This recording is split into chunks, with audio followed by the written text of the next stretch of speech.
여러분 지난주에 기억나십니까? 본문이 마가복음 3장이었는데 13절에서 19절까지 말씀이었죠. 뭡니까? 자격으로가 아니라 은혜로의 부르심이라는 내용으로 제목으로 말씀을 전했습니다. 그때 예수님께서 제자들을 부르십니다. 12제자를 부르시죠. 기억나시죠? 12제자를 부르셨을 때 세 가지 목적을 두고 부르신 것을 볼 수 있습니다. 첫 번째 목적이 뭐였습니까? 두 번째 목적은 뭐였습니까? 세 번째 목적은 뭐였습니까? 이거 하나만 기억하십시오. 주님은 우리를 뭘 시키려고 부른 것이 아니라 뭐 하도록?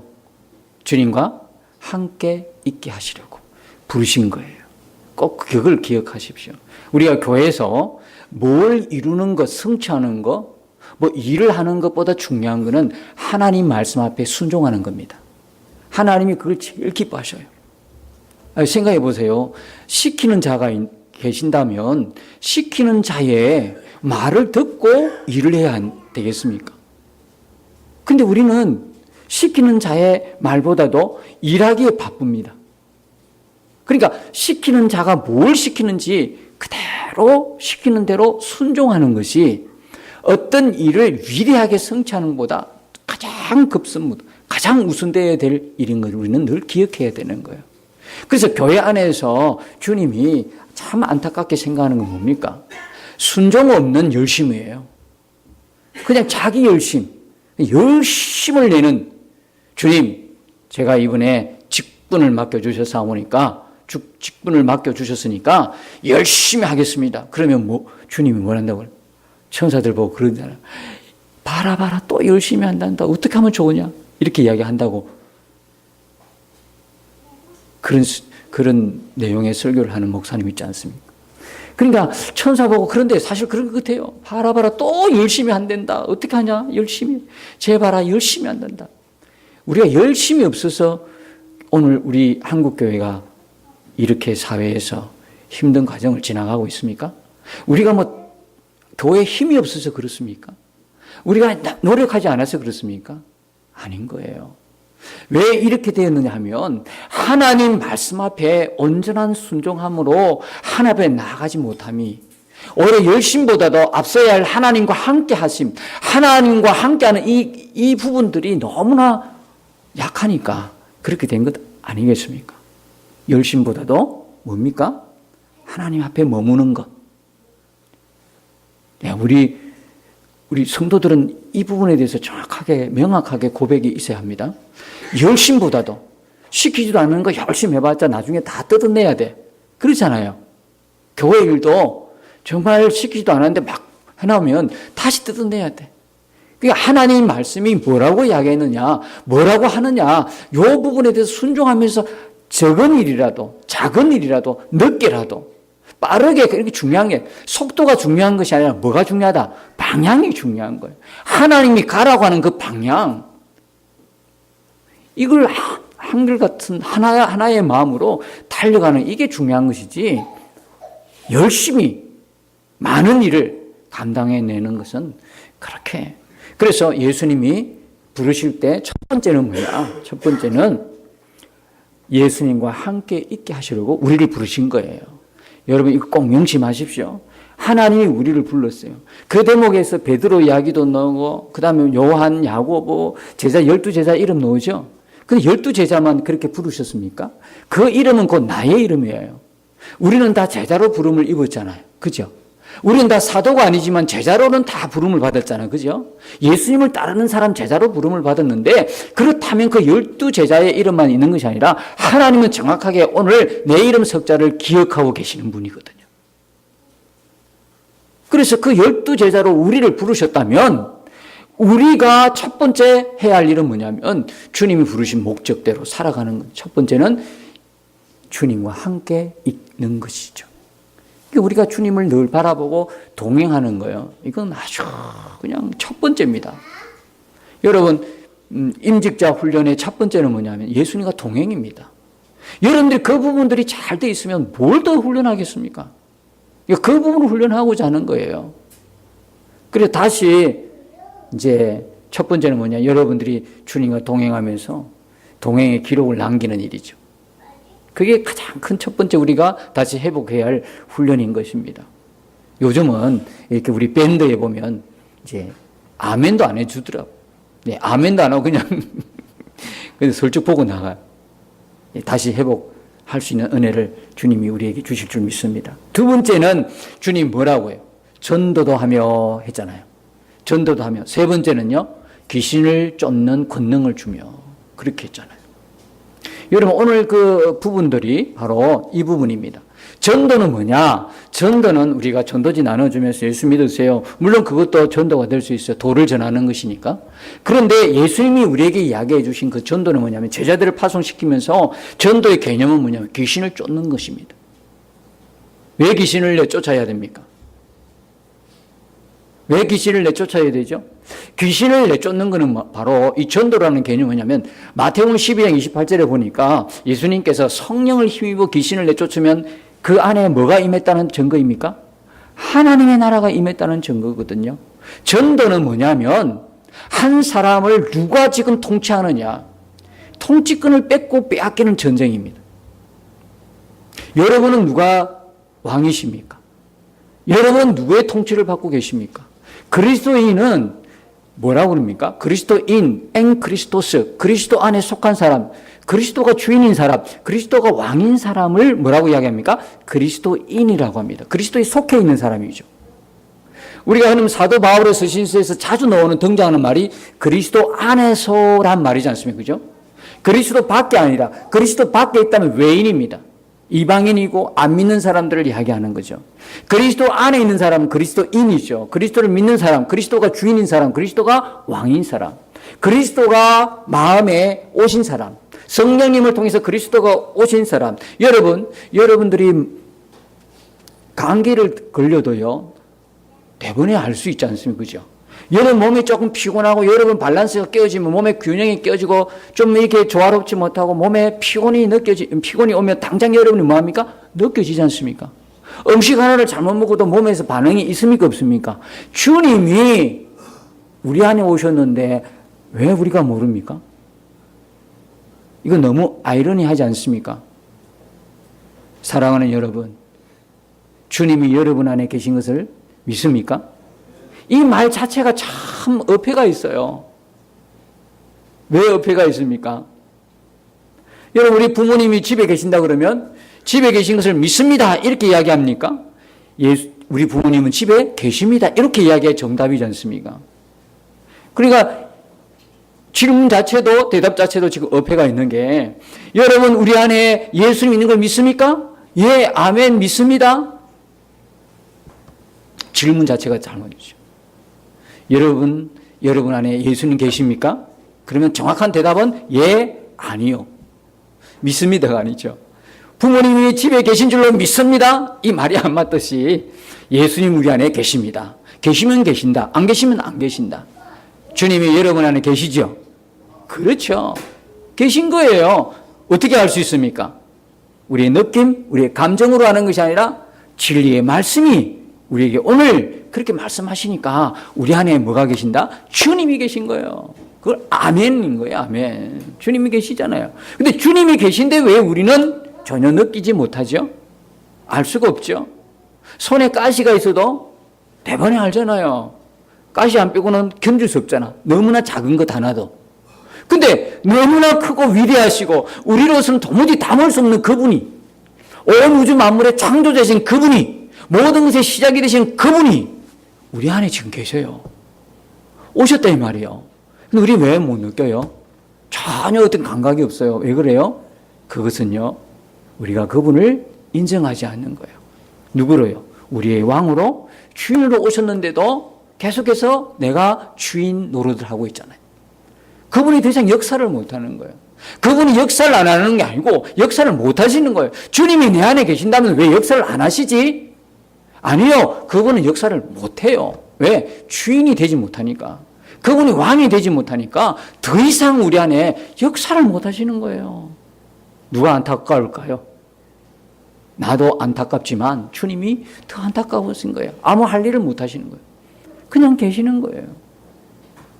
그분이 나의 주인이 될 때, 내가 그분을 주인으로, 왕으로 섬기고 모실 때만 그분이 역사하는 거예요. 어떻게 알 수 있어요? 그분의 말씀 앞에 온전히 예스맨이 되는 거예요.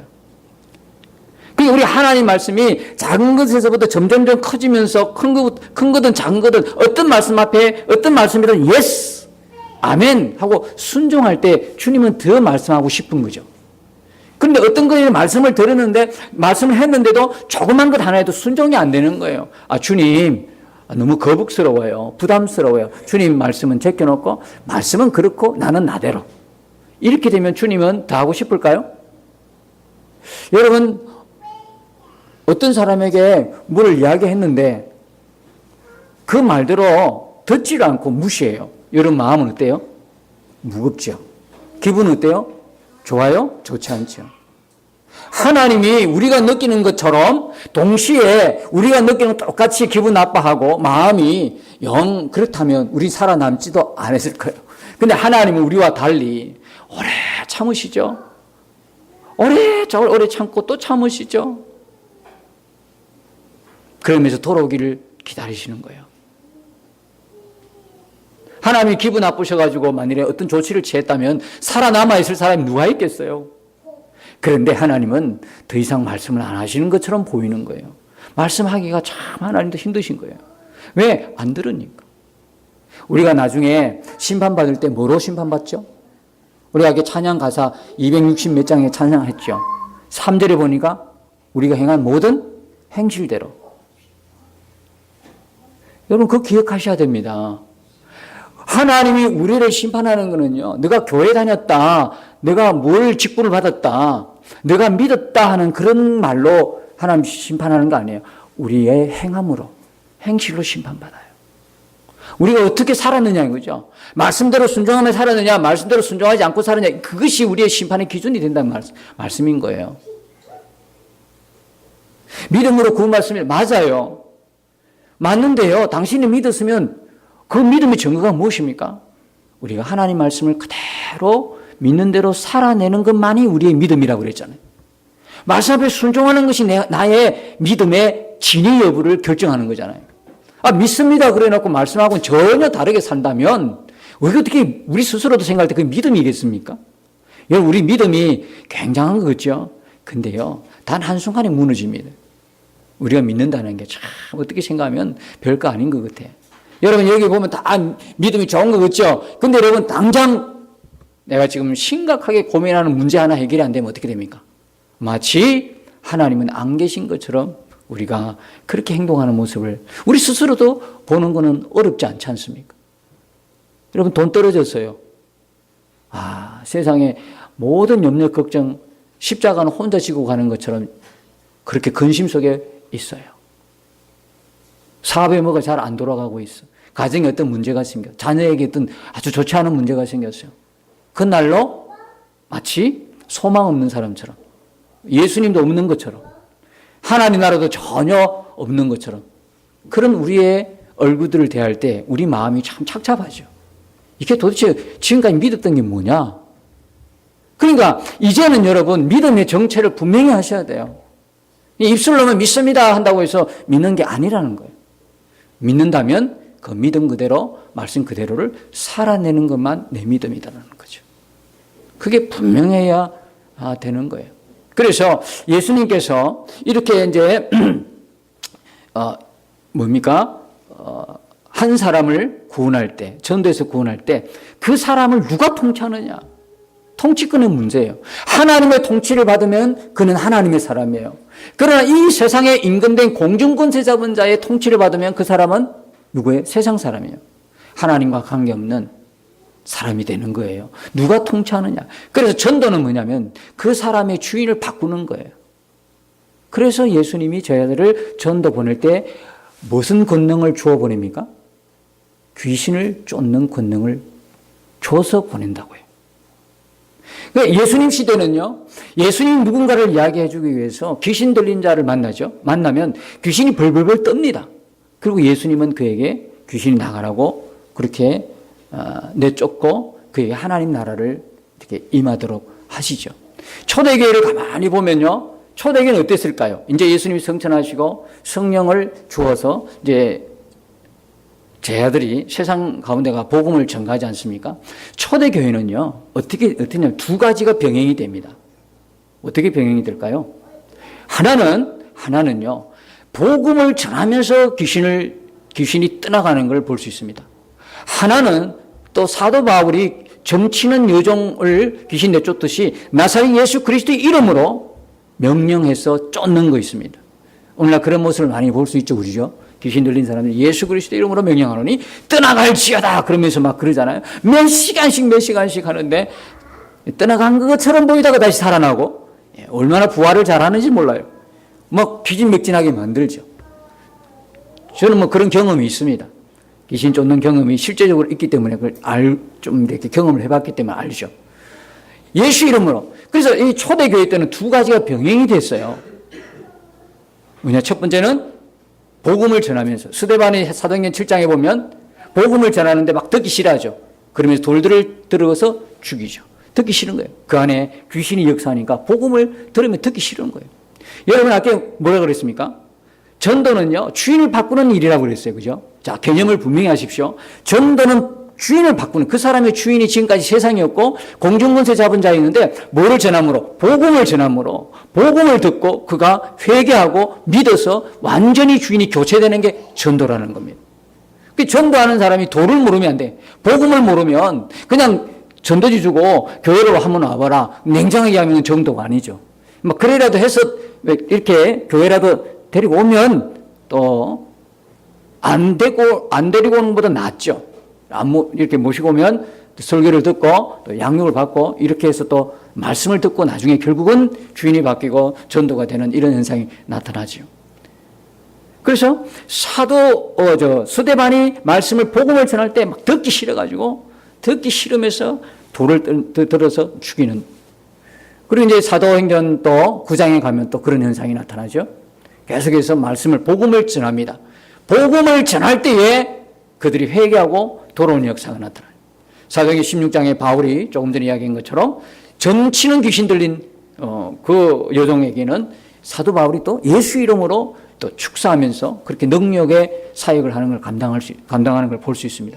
자, 그렇다면 오늘날 우리는 어떻게 전도하느냐, 어떻게 여러분 귀신을 내쫓느냐 하면 오늘날에도 여전히 예수 그리스도 이름으로 막 축사하고 이런 것이 아니고요.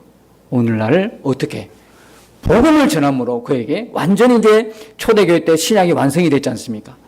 완전히 이제 이 성경이 온전한 성경으로 온전한 계시의 말씀으로 다 완성되고 난 이후에 오늘날에는 뭡니까? 여러분들이요, 저 예수 그리스도 이름으로 막 우리가 자주 보는 그 귀신 내쫓는 그런 것에 너무 쏙지 마십시오. 그것만 다라고 생각하면 안 돼요. 그게 전부라고 생각하면 안 돼요. 그게 쏙지 마라. 다 귀신 내쫓는 걸 보고 귀신 쫓기는 이렇게 생각하지 마십시오. 그러다가 귀신 내쫓는 흉내만 내지 완전히 그를 복음으로 자유케 하는 것은 복음입니다. 복음의 능력입니다. 어떤 한 사람의 그냥 저분은 아주 귀신을 내쫓는 능력, 은사가 있어, 그런 게 아닙니다. 쏘으면 안 돼요. 그런 거 보여줄 뿐이죠. 많은 사람들이 그게 쏘가 넘어가죠. 정말 정확하게 그에게 공중권세 잡고 사단에게 잡힌 그에게 자유를 주고 예수님을 영접하게 하는 것은 복음인 것입니다. 완성된 복음을 들고 그에게 나와서 예수 그리스도의 복음을 전할 때 그 안에 있는 주인이 바뀌어지는 거예요. 자, 그런데 중요한 것은 뭐냐면, 자, 이런 전도인데 이런 귀신을 내쫓는 그 권능을 줘서 전도를 하고 누가 통치하냐에 이게 완전히 통치권의 주인이 바뀌어지는 것이 전도라고 그랬는데, 이 귀신 들린 자가 이제는 우리가 성경에서 보면 귀신 들린다, 귀신 들렸다라고 생각할 때 여러분 어떤 생각이, 어떤 모양이 언뜻 생각이 듭니까? 막 거품을 물고 확 힘이 세고 막 이상한 짓을 하고 돌아다니고 정신 이상 이런 그냥 가음을 지르고 무섭고 이런 사람만 이렇게 보면 귀신 들렸다 이렇게 생각하죠. 이 정신적으로 너무 이제 이상해진 거예요. 이상한 소리 하고 괴팡한 소리 하고 과음을 지르고 거품을 물고 넘어지고. 옛날에는요, 이 간질도 귀신 들린 줄 알았어요. 간질 알죠? 간질. 갑자기 쓰러져가지고 뭐 거품 물고 막 하는 거. 옛날에 교회에서 그런 전도사님 한 분 계셨어요. 간지라는 전도사님. 이게 덕이 안 되는 거예요. 일반 여러분 성도님들도 그래 부르면 주변의 사람들이 겁이 나가지고 막 하잖아요. 근데 그 전도사님이 그런 병에 걸려 있었어요. 그러니까 얼마나 난감했겠어, 담임 목사님이. 그래가지고 많은 사람들이 그래도 전도사님 사랑하니까 방에 이제 다 끝나고 나서 방에 모아놓고 막 주변에 뺑 둘러 앉아가지고 예수 이름으로 예수 밤새면서도 하고요. 몇 시간을 그렇게 했어요. 그런데 여전히 혹가다가 주일날 예배드리가 뒤에서 뻥 하고 넘어지는 거예요. 안 되는 거예요. 안 떠나는 거예요. 그럼 얼마나 참 기가 막히겠어요. 힘 떨어지겠죠. 예수 이름으로 하면 떠나야 되는데 다음 주에 또 그러니까. 도저히 그럼 뭐 하겠습니까? 우리 목사님은 귀신 내쫓는 은사가 없나 봐. 그런 능력을 하나님 주시지 않았나 봐. 이렇게 또 성도들이 생각하네. 무능하네 뭐 이런 생각. 그런데 나중에 알고 보니까 과학이 좀 발달해서 이 뇌를 촬영하다 보니까 어떤 현상이 나타난 거예요. 도파민이라고 하는 호르몬이 과다하고 부족함에 따라서 정신이 이상해져 버린다는 거예요. 사람이. 그러니까요. 그게 귀신 들린 현상도 그런 현상이 없지 않다고 볼 수 있지만 꼭 간질이 귀신 들렸다 하는 게 아니라 말입니다. 이 과학이 발달하다 보니 그게 다 밝혀지는 거예요. 이 도파민이라는 물질이 때문에 과다, 부족 이런 현상 때문에 이런 일이 났다는 거예요. 그건 어떻게 됩니까? 치료받아야 되죠. 근데 우리 헷갈리는 거야. 성경에 나타나는 그런 이상한 행동하면 귀신 들리는 것처럼 생각하고 그냥 거기다가 예수 이름으로 개 하는데 죽은 것처럼 빠져나간 것처럼 했는데 금방 또 부활하고 금방 또 살아나고 귀신 내쫓는 사람이 귀신 맺긴 하는 그런 일들이 일어났다. 그러니까 우리가 생각하는 귀신 들리면 꼭 그런 사람이라고 생각해요. 그런데 여러분 중요한 거는요. 오늘 말씀이 확실하게 귀신 들림의 정상을 보여주고 있는 말씀이에요. 다시 한번 보실까요? 에베소서 2장에 보면 그는 허물과 죄로 죽었던 너희를 살리셨도다. 2절부터 그때에 허물과 죄로 죽었던 때를 말하고 있어요. 그때에 너희는 그 가운데서 행하여 이 세상 풍조를 따르고 공중의 권세 잡은 자를 따랐으니 곧 지금 불순종의 아들들 가운데 역사는 영이라 그랬어요. 공중의 권세 잡은 자를 따르는 그 사람들의 특징이 뭡니까? 공중의 권세 잡은 자를 따르는 공중의 권세 잡은 자가 누구예요? 사단마귀죠. 귀신이잖아요. 그들을 따르는 그들의 특징적인 모습이 하나가 있습니다. 뭡니까? 세상 풍조를 따르는 거예요. 그러니까 다시 말하면 사단이 안 믿는 사람을 꽉 하고 지배하고 누르는 방법 중에 하나가 뭡니까? 세상 풍조를 따르게 하는 거예요. 세상 풍조가 뭐예요? 세상이 보는 관점, 세상이 보는 가치관 이겁니다. 그러니까 이 세상의 관점, 세상이 보는 이 가치관이 귀신 들려있다 이 말이에요. 아시겠어요? 그러니까 세상 사람들이 생각하는 것과 교회 안에서 있는 우리는 생각이 달라요, 같아요? 다르지요. 여러분들 진짜 예수 믿으면 이 세상에서는 고난을 받을 수밖에 없어요. 왜요? 서로 관점이 안 맞아요. 주파수가 안 맞다니까요. 추구하는 게 안 맞다니까. 목적, 추구, 가치, 생각 다 달라요. 이게 안 맞는데 어떻게 우리가 이 세상에서 편안하고 안락하고 우리가 추구하는 대로 내가 원하는 대로 기뻐하고 이렇게 살아갈 수 있을까요? 그래서 이 세상이 주는 것으로 기뻐하는 것이 아니라 예수 그리스도를 믿는 우리는 주님만이 우리의 기쁨이 되는 거예요. 아시겠어요? 이 세상이 주는 그것 때문에 기뻐하는 것이 아니라 주님 때문에 기뻐하는 사람이 우리란 말이에요. 그런 것 없어도 기뻐하는 것. 그래서 성경이 뭐라고 그럽니까? 범사에 감사하고 항상 기뻐하라 이유가 바로 그게 있는 거예요. 주님 때문에. 주님 때문에. 우리의 모든 가치, 우리의 모든 생각, 우리의 모든 바라보는 방향이 어디에 꼽힌 사람입니까? 예수 그리스도에 꼽힌 사람이 우리다 이 말이에요. 그러니까 이 세상에 살아가면서 여러분 말 붙여보세요. 말해보세요. 직장에 다니는 분들, 사업하는 분들, 세상에 나가는 학업의 현장에 있는 학생들, 청년들, 여러분들이 왜 힘들 수밖에 없어요? 안 맞잖아, 이게요. 왜 안 맞아요? 세상 사람들은, 예수님을 모르는 사람들은, 예수님이 주인이 아닌 사람들은 그들의 가치관과 그들의 생각과 그들의 목적관을 누가 잡고 있어요?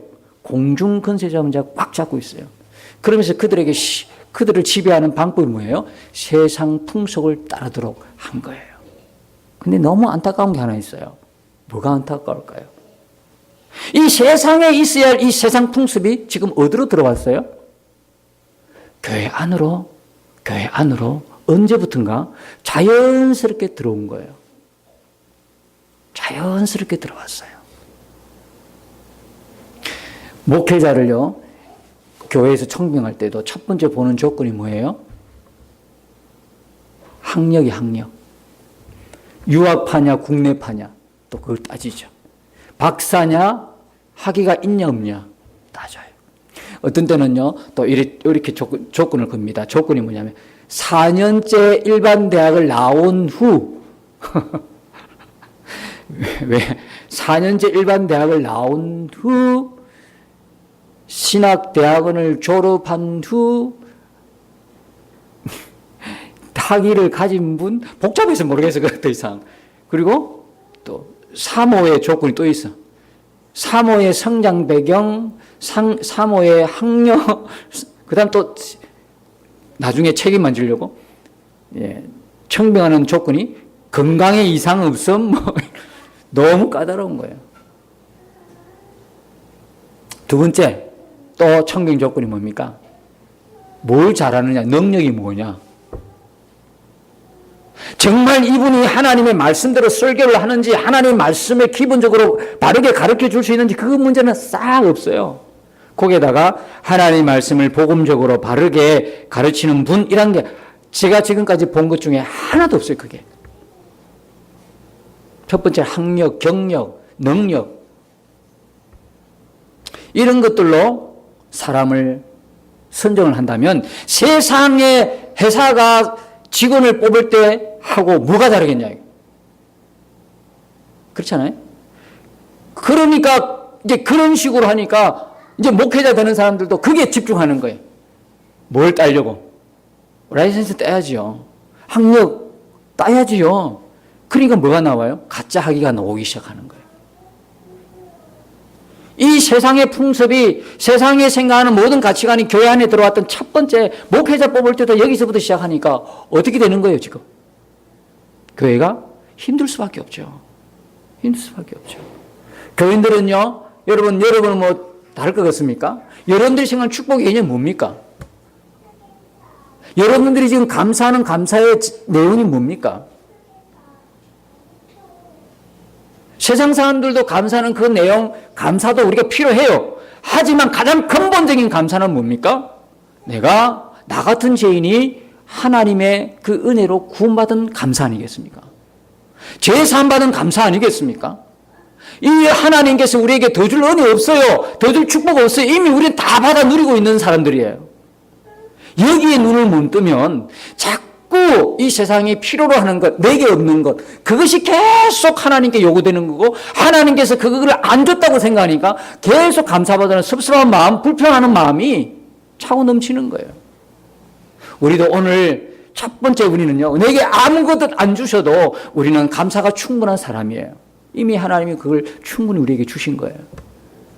물론 세상 사람들도 감사할 내용, 우리도 감사해야 되겠지만 그거에 머물러 있으면 아니고 뛰어넘어서 하나님이 이미 우리에게 충분히 준, 더 이상 주시지 않아도 되는 그 은혜, 이미 다 주신 은혜, 그 은혜를 감사하는 사람이 우리라고요.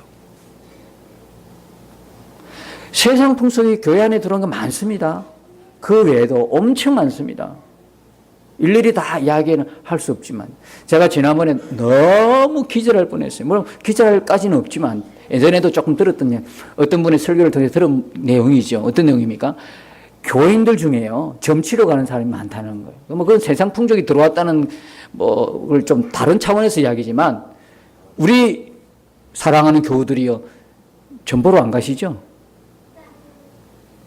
무당집에 안 가시죠? 뭐 그건 우리하고 좀 거리가 먼 것 같아요. 네, 가셨다 그러면 회개하시고 이제 돌이키를 축복합니다. 그런데요, 더 놀라운 거는 목사고시가 언제 붙겠습니까 하고 찾아갔던 신학생이 있다는 거예요. 우리 아들이 직장을 가야 되는데, 대학을 가야 되는데, 이제 어느 대학을 가야 되겠습니까? 물어보는 분도 있었다는 거예요. 더 이상 이야기를 하면 좀 곤란하겠죠. 이렇게 되면 안 되겠다는 거죠. 많아요. 여러분 생각해 보세요. 교회 안에 들어온 세상 풍속. 이게 다 뭐냐면 귀신 들린 거예요. 우리는 우아하게 지금 고상하게 예수 믿는다고 앉아있죠. 우리의 생각에 귀신이 잡혀있다는 거 생각 안 해보셨습니까? 지금 교회에 있는데 하나님의 말씀을 우리가 듣고 있으면서도 우리도 모르게 우리의 생각과 우리의 마음이 잡혀있는 거 생각 못 하십니까? 꼭 귀신 들린 사람이 왁 하고 넘어지고 거품 물고 뭐 이상한 짓 하고 이런 사람만 귀신 들린 걸로 착각시키는 게 뭐냐면 오늘 사단이 우리를 속이는 거예요. 꼭 그런 사람만이 귀신 들렸다고 하니까 성경에 그렇게 나와 있으니까 우리끼리는 뭡니까? 우리는 아니네 이렇게 되는 거지. 우리는 아니네, 우리는 뭐 멀쩡한 정상인이네 하면서 고상하고 우아하게 앉아있지만 사실은 귀신이 우리를 속이고 있는 거예요. 공중문세 잡은 자가 썼던 수법, 세상 풍속을 따른 그대로 교회 안에서 예수 믿는다고 하면서 여전히 세상 풍속 그대로 살아가는 우리가 바로 귀신 들린 사람들이에요.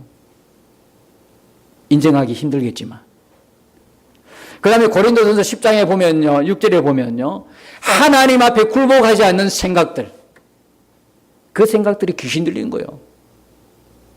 멀쩡하니까 우리가 보기에는 서로 멀쩡하니까 우리는 아닌가 봐요 하지만 성경은 정확하게 귀신 들렸다고 합니다. 더 실제적으로 귀신 들린 거예요. 그 처방은요, 복음입니다. 복음입니다. 복음이 사람을 살리는 거예요. 복음이 주인을 바꾸는 거예요. 복음으로 인해 생각과 마음을 바꾸는 거예요. 우리가 명확하게 복음 위에 서 있어야 돼요. 예수 그리스도의 십자가와 예수 그리스도의 부활을 명확하게 하나님 나라가 분명함을 그 복음 위에 우리가 분명히 설 때 세상에서 교회 안으로 들어오는 세상의 풍속, 우리 마음과 생각을 지배하려고 하는 오늘날 이 공중근세 잡은 자의 수많은 생각들을 우리가 물리쳐 이길 수가 있는 거예요. 우리가 TV에 노출되고 세상 문화에 노출되다 보니까 청년들 보세요. 얼마나 지금 사단이 뭘 역사하고 있습니까? 뭐 하고 있습니까? 동성애라든지 그런 뭡니까? 포스트 모더니즘 그는 도대체 엄청난 예전에 그 생각들 모든 걸 다 파괴하고 새 시대를 만나는 뉴에이지 사상 그 속에 포함된 동성애라든지 이런 것들로 막 심어주는데요. 교회에 다니는 사람들도 정신을 못 차리고 있는 거예요. 아주 그 진보적인 생각이 가장 자기를 고상하고 우아하게 만드는 줄 알고 있어요. 그 생각들 속에 파고드는 사단의 계획에 전혀 속수무책 당하고 있는 거죠. 여러분, 오늘 말씀 꼭 기억하셔야 돼요. 성경에 나오는 그 사람만 귀신 들린 것이 아니라 오늘 교회 안으로 들어온 세상 풍속을 아무 여과 없이 받아들이고 우리도 그렇게 살아가는 우리의 생각과 마음이 귀신 들린 거예요. 우리는 아주 조심해야 돼요. 우리의 모든 생각과 우리의 모든 마음들을 그리스도 예수 발 앞에 꿇어서 그분의 생각, 그분의 말씀 앞에 온전히 복종할 수 있어야 되는 거예요. 복종치 못한 모든 우리의 생각과 마음을 이 시간에 예수님 앞에, 복음 앞에 다 내려놓고 회개하면서 하나님, 우리가 귀신 들렸습니다. 우리의 생각과 사상에 귀신 들렸고 우리의 마음이 귀신 들렸음을 인정하면서 교회 안에 들어온 이 세상의 풍습들을 다 우리가 배척하고 우리가 물든 그런 것들을 회개하면서 다시 주님 앞에, 복음 앞에 서야 될 줄로 믿습니다.